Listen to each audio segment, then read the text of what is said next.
2026년 7월 21일 화요일 아침을 여는 생명의 큐티 시간입니다. 오늘 말씀은 에스겔서 29장 17절에서 30장 9절 말씀으로 교만한 권세를 꺾는 하나님의 도구라는 제목으로 함께 말씀을 나누도록 하겠습니다. 자, 오늘 말씀 들어가기 앞서서 어제 말씀 좀 간단하게 보겠습니다. 어제 말씀부터는 애굽에 대한 심판에 대한 내용입니다.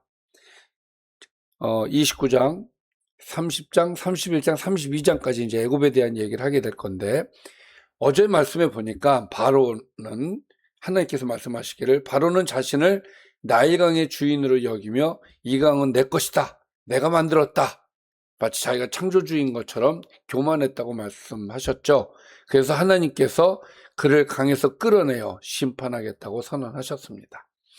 또 애굽은 이스라엘에 의지할 든든한 나라가 아니다. 왜냐하면 이 당시에 이스라엘이 애굽을 의지하고 있었기 때문에 그래요. 그래서 하나님께서는 이스라엘이 의지할 나라가 애굽이 아니다. 붙들면 부러져서 오히려 상처를 입히는 갈대 지팡이에 불과하다. 이렇게 말씀하셨죠.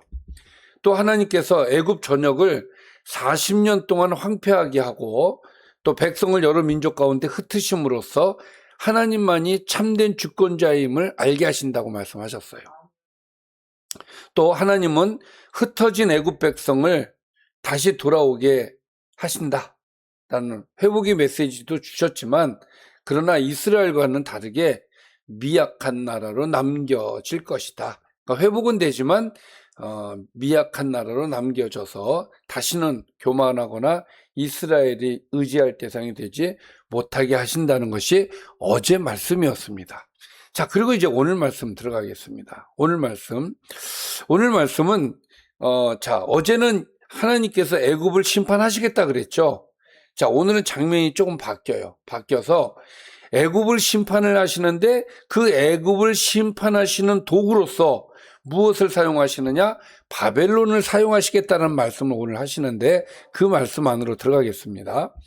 27째 해 첫째 달 초하루에 여호와의 말씀이 내게 임하여 이르시되, 자, 이 시간의 기준이 뭐라고 얘기를 했죠? 여호야긴 왕이 포로로 잡혀간 것을 기준으로 해서 한 해, 두 해 이렇게 얘기를 한다 그랬잖아요. 그러니까 여호야긴이 잡혀간 이후로 27년 후 첫째 달 초하루 1월 1일에 여호와의 말씀이 내게 임하여 이르시되, 그러니까 지금까지 에스겔에게 오셔서 말씀하신 시간으로 봤을 때 제일 나중 시간이 되겠죠. 인자야, 바벨론의 느부갓네살 왕이 그의 군대로 두로를 치게 할 때에, 자, 예전 얘기를 하는 겁니다. 지금 애굽을 치는 얘기를 하는 게 아니라 예전에 두로가 바벨론에 의하여서 망한다고 말씀을 하셨죠. 실제적으로 이제 두로를 쳤어요. 쳐서 이제 두로가 망했습니다. 근데 그 칠 때에 크게 수고하여 모든 머리털이 무질어졌고 모든 어깨가 벗어졌다. 이렇게 말씀하셔요. 자, 바벨론과 바벨론의 느부갓네살 왕이 어디를 칠 때? 두로를 칠 때 크게 수고했다. 하나님의 입장에서 이렇게 평가를 하시는 거예요. 크게 수고했다. 어느 정도로 수고했느냐? 머리털이 무질어졌고 모든 어깨가 벗어질 정도로 했다, 이 얘기예요. 머리털이 무질어졌다. 이 무질어졌다라는 말이 요즘 쓰지 않는 말인데 닳고 닳았다라는 얘기예요. 그러니까 이거는 지금 요즘 시대 사람들은 잘 모를 텐데, 제가 어렸을 때가 아니라 제가 군대 갔을 때, 그때는 철모였어요. 이 철모가, 이게 철모를 만들면은 이 철모만 쓸 수가 없잖아요. 그래서 그 철모를 받치는 그 안에 들어가는 플라스틱 파이버가 있었어. 이렇게 쓸 수 있게끔.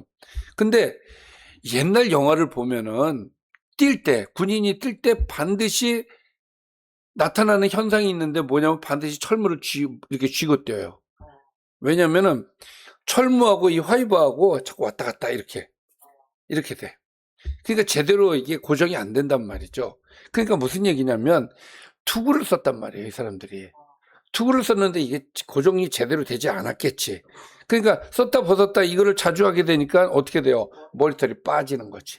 그래서 머리털이 닳고 닳았다라는 얘기가 그 머리털이 무질어졌다는 얘기가 이 얘기고, 모든 어깨가 벗어졌다라는 얘기는 무거운 장비와 자재를 나르느라 어깨에 살갗이 벗겨질 정도로 이 사람들이 고생을 했다는 거예요. 그러니까 하나님의 입장에서는 두루를 칠 때 누구를 사용하셨어요? 바벨론을 사용하셨어요. 느부갓네살을 사용하셨단 말이죠. 그때 이들이 수고를 했는데 그와 그 군대가 그 수고한 대가를 두루에서 얻지 못했다는 거예요. 이게 좀 아이러니인데, 자, 두루는 그 당시에 굉장히 경제 대국이었잖아요. 그럼 가져갈 게 되게 많았을 거 아니야. 근데 오히려 가져갈 게 없었다는 거예요. 아마도 두루 사람들이 재물을 다페나 다른 지역으로 옮겼을 가능성이 있다, 이렇게 한번 추측을 해보는 겁니다. 또는 오랜 전쟁으로 재물이 소진되었을 가능성이 크다. 그러니까 우리가 생각할 때는 바벨론이 와가지고 금방 함락시킨 것 같지만 그렇지가 않아요. 오랜 기간 동안 고생해서 두루를 함락을 시켰어. 그래서 그들이 수고를 했다라고 하나님께서 인정을 하시는데 그들이 그 수고한 만큼 얻지 못했다. 그러므로 주 여호와께서 이같이 말씀하셨느니라, 내가 애굽 땅을 바벨론의 느부갓네살 왕에게 넘겨줄 것이다. 왜?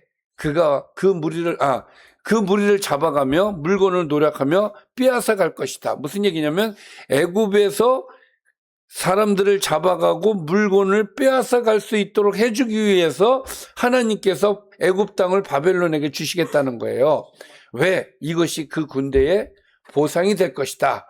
다시 정리를 하면 두루 공격할 때 얻지 못했던 것을 애굽을 통해서 주시겠다. 그래서 하나님께서 그 수고를 그렇게 보상을 해 주시겠다는 거예요. 그러면 하나님께서는 왜 이 이방인 나라 바벨론에게 왜 보상을 해 주려고 하시는가? 이유가 있어요. 그들의 수고는 나를 위해서 했던 것이다, 이거예요. 그들이 두루를 치고 그들이 애굽을 치는 이 모든 일들은 나를 위한 것이다, 이거예요. 근데 사실 엄밀히 따지면 두루의 입장에서는 자기들을 위해서 한 거야. 그러나 두루가 아니라 바벨론의 입장에서는 자기들이 한 거야. 자기들이 두루를 친 거야. 그러나 하나님의 입장에서 보면은 나의 도구인 거예요. 나의 도구가 되어서 두루를 쳤기 때문에 나를 위해서 한 수고다라고 하나님은 보신다, 이 얘기예요. 그래서 그 대가로 내가 애굽 땅을 그에게 주었다. 왜? 두루 때 못 챙겨갔기 때문에 그 대가를 애굽을 통해서 주겠다라는 것이죠. 주 여호와의 말씀이니라. 그러니까 이 말씀을 보면 하나님께서는 어떻게든 우리에게 보상해주고 싶으신 하나님이시다라는 것을 우리가 알 수가 있어요. 나를 위해서 수고한 거 난 가만히 있지 않을 거야. 챙겨줄 거야. 물론 이 메시지가, 여기 내용이 우리한테 주는 메시지가 그거는 아닙니다만은, 우리가 하나님의 말씀을 읽다 보면 하나님이 어떤 분이신지 조금씩 우리가 알아가잖아요. 근데 이 내용을 보면 하나님은 어떻게든 우리에게 챙겨주시려고 하시겠구나. 우리가 주를 위해서 수고를 하면 하나님께서는 정말 어떻게든 갚아주시려고 하시는구나. 그래서 하나님께 대한 우리가 또 기대, 또 소망을 갖게 되어집니다. 그날은 심판의 날입니다. 나는 이스라엘 족속에게 한 뿔이 돋아나게 하고, 이거는 멀리 봤을 때는 예수 그리스도를 얘기하는 거예요. 그리고 이제 회복을 얘기하시는 거죠. 나는 또 내가 그들 가운데에서 입을 열게 하리니 내가 여호와인 줄 그들이 알리라. 에스겔이 이것을 얘기함으로써 하나님이 하셨다. 그래서 많은 사람들이 하나님이 하신 줄을, 하나님이 계신 줄을, 여호와인 줄을 그들이 알게 되겠다, 이 얘기예요. 그래서 29장 17절에서 21절까지의 말씀은 하나님께서 바벨론을 통해서 애굽을 치신다, 그 말씀을 주시는 거예요. 자, 그 다음에 30장 1절입니다. 또 여호와의 말씀이 내게 임하여 이르시되, 인자야 너는 예언하여 이르라. 주 여호와께서 이와 같이 말씀하시되. 자, 뭐라고 말씀하시는지 한번 볼까요? 너희는 통곡하며 이르기를 슬프다 이날이여 하라. 자, 슬프다 이날이여 하라. 이건 이제 애굽 백성에게 하라는 말이에요. 에스겔을 통해서 애굽 백성들에게 슬프다 이날이여 하라. 그러면 이날이 어떤 날인데? 이날이 심판의 날이에요. 바벨론에 의해서 침공을 당하는 날이에요. 자, 그날이 가깝다. 그날이 어떤 날이에요? 이날이에요. 그러니까 여기서 날이 되게 많습니다. 이날, 그날이 가까웠다. 그리고 그날을 우리는 여호와의 날이라고도 얘기해요. 그래서 여호와 날이 가깝도다. 그리고 그날은 구름의 날이다. 구름의 날, 이것은 어둠의 날이다 이 얘기죠. 그래서 좋은 날이 아니다 이거예요. 그래서 이날, 그날, 여호와의 날, 구름의 날. 자, 다 같은 날이에요. 그리고 이 날은 어떤 날이냐? 여러 나라들의 때일이로다. 무슨 얘기냐? 애굽만 망하는 게 아니라 애굽과 동맹을 맺고 애굽과 함께했던 나라들이 함께 망하는 그때다. 그날은 그때다 그 얘기예요. 그래서 4절에 애굽의 칼이 임할 것이요. 이건 전쟁이에요. 애굽에서 죽임당한 자들이 엎드러질 때에 구스에 심한 근심이 있을 것이다. 자, 애굽이 지금 침략을 당했을 때 구스가 어떻다고요? 심한 근심이 있다. 자, 구스는 애굽이 여기에 있으면 바로 밑에 남쪽에 있어요. 구스가. 그러니까 애굽이 침략을 당하면은 바로 어떻게 돼요? 방어막이 없어지는 거잖아. 그러니까 심한 근심이 있을 수밖에 없죠. 그리고 구스 역시 애굽과 동맹국이란 말이에요. 그래서 애굽의 무리가 잡혀가며 그 터가 헐릴 것인데 그때에 구스와 붓과 룻과 모든 섞인 백성과 국가 및 동맹한 땅의 백성들이 그들과 함께 칼에 엎드러질 것이다. 함께 망할 것이다예요. 구스, 붓, 룻 모든 동맹했던, 그러니까 애굽을 의지하고 애굽에 동맹했던 모든 나라들은 다 망할 것이다. 사실 그 당시에는 우리가 미국을 의지하는 것처럼 그 당시에는 그 애굽의 주변 국가들이 애굽을 의지할 수밖에 없었어요.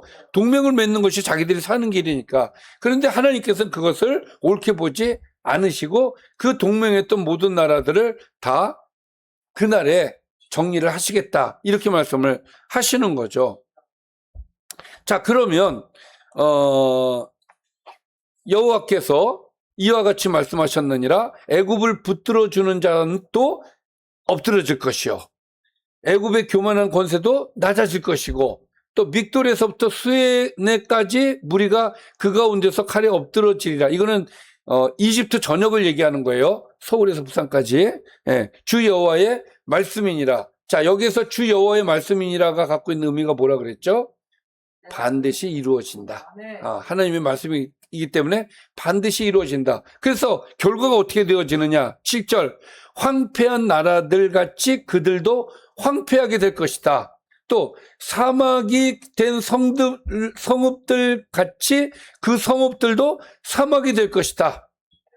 내가 애굽에 불을 일으키며 그 모든 돕는 자들을 멸할 때에 그들이 나를 여호와인 줄 알리라. 그러니까 심판의 목적 중에 하나가 그들이 내가 여호와인 줄 알게 하기 위한 목적이 있다 그랬죠.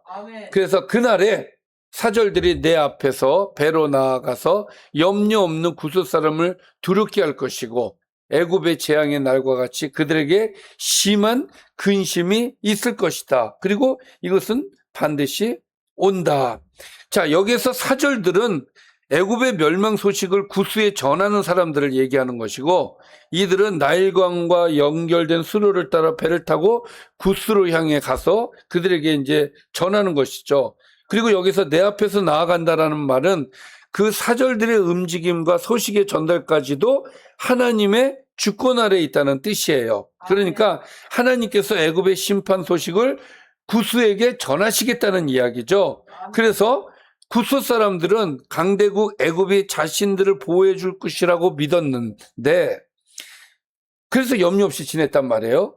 그러나 애굽의 멸망 소식을 듣는 순간 그들의 잘못된 평안은 심한 두려움, 근심으로 바뀌게 된다 그 얘기죠. 그래서 이것이 오리로다라는 마지막 선언은 하나님의 심판이 막연한 가능성이 아니라 반드시 닥칠 확정된 사건이다라는 것을 말씀해 주시는 것이죠. 그래서 30장 1절부터 9절까지의 말씀을 통해서 애굽만 망하는 것이 아니라 그 주변에 있는 나라들도 같이 망한다. 대표적으로 구스를 비롯한 모든 나라들이 망한다. 그러니까 무슨 얘기예요? 이 얘기는 애굽을 의지하는 것을 하나님이 원하지 않는다 이거죠. 그러니까 지금으로 따지면 이건 뭐예요? 나를 의지해야지 왜 애굽을 의지하느냐 이 얘기잖아요. 지금으로 따지면 뭡니까? 하나님께서 원하시는 것은 세상 의지하지 말고 돈 의지하지 말고 권력 의지하지 말고 나를 의지해. 근데 만약에 세상을 의지하고 그런 것들을 의지하게 되면은 하나님 어떻게 하시는 거예요? 네, 매를 들고 내가 여호와인 줄 알게 하겠다. 그것이 하나님께서 우리에게 주시는 메시지입니다. 자, 오늘 말씀을 좀 정리를 해볼까요? 바벨론 군대는 두루를 공격하며 크게 수고했지만 충분한 전리품을 얻지 못했고 하나님은 그 보상으로 애굽을 느부갓네살에게 넘겨주겠다고 말씀하셨어요. 하나님은 애굽을 심판하시는 중에도 이스라엘에게는 한 뿔이 돋아나게 하셔서 회복을 말씀하시고 에스겔의 예언이 참된 말씀임을 드러내셨습니다. 여호와의 날, 그날이 가까워지면 애굽뿐만 아니라 애굽을 의지하고 동맹한 구스와 여러 민족도 함께 칼에 엎드러질 것이다. 하나님은 애굽 전역의 교만한 권세와 그를 돕는 자들을 무너뜨릴 것이고 그 심판의 소식이 구스까지 전해져 모든 나라가 여호와의 주권을 알게 하실 것이다라는 것이 오늘의 말씀이 되겠습니다. 따라서 하나님은 어떤 하나님이시냐? 어떻게든 보상해 주고 싶어 하시는 하나님. 또 하나님은 어떤 하나님이시냐? 나를 의지하지 않고 다른 것을 의지하면은 매를 드시고 내가 여호와인 줄 알게 하리라 하시는 하나님이시다. 이것이 오늘의 말씀이 되겠습니다. 기도하겠습니다. 살아계신 아버지 하나님, 하나님은 우리의 하나님이십니다. 우리에게 늘 보상해 주시기를 원하시고 우리에게 복을 주시기를 원하시는 하나님, 그 하나님을 우리가 믿고 하나님만을 의지하게 해주시고 결코 다른 것을 들여다보거나 의지하거나 그런 일이 없도록 우리가 오직 하나님만 바라볼 수 있도록 늘 인도해 주시옵소서. 예수님의 이름으로 기도드리옵나이다. 아멘.